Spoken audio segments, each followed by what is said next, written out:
Isolation day 122, Saturday the 18th of July. I hope you're all well and you're looking after yourselves. I wanted to do one thing today. I wanted to show you the full analysis on the Medtronic CareLink report of all of the blood test readings since my transition, which was the 11th of May. So a significant period of time, just over a couple of months, just to get a full overview before I report tomorrow on week 10 of the sort of moves that we've had. And I think this is going to be pretty telling, because my initial concern about moving away from low carb was that I was going to experience a shed load of high blood sugars. So let's see. So in the period the 11th of May to the 18th of July, there's been 402 blood glucose readings. That's pretty good going. Now, readings above target. Now, bear in mind, target is 9 and not 10, 27, 7%.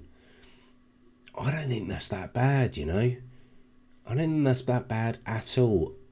But yeah, okay, more of an issue is 128 or 32% below.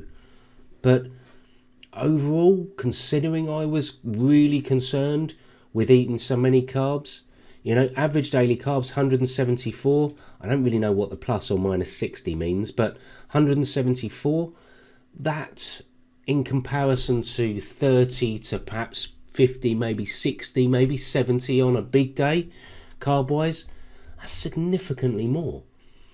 Average daily basal 13.4. Well, you saw before on the daily basal report, reality was I was up at 26 units. That's pretty damn good.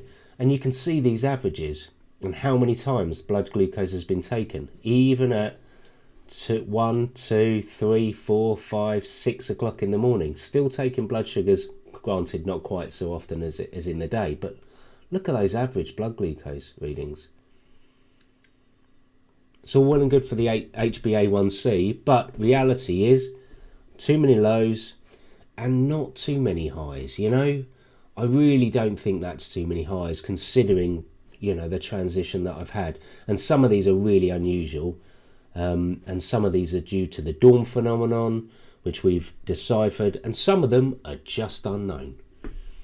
If we go back to here, this is quite telling.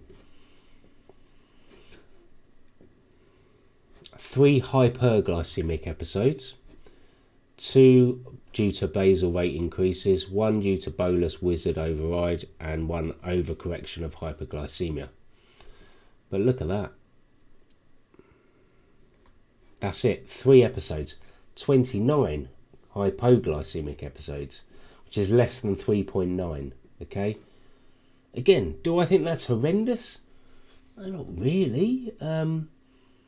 I think that's part of the course of being on this sort of transition. But yeah, bolus wizard, food bolus. Well, there you go. That tells you, that's exactly down to the transition. You know, the reality is I'm taking too much insulin with my food, basal rate increase, and nocturnal hyperglycemia. Now, those are the troublesome ones. I've got to reduce that. This is actually a really useful thing to have, because what I will do going forwards is I will ensure that I track this, and I'll start to look at it on a monthly basis and make sure that these are ideally try and make sure they're reducing.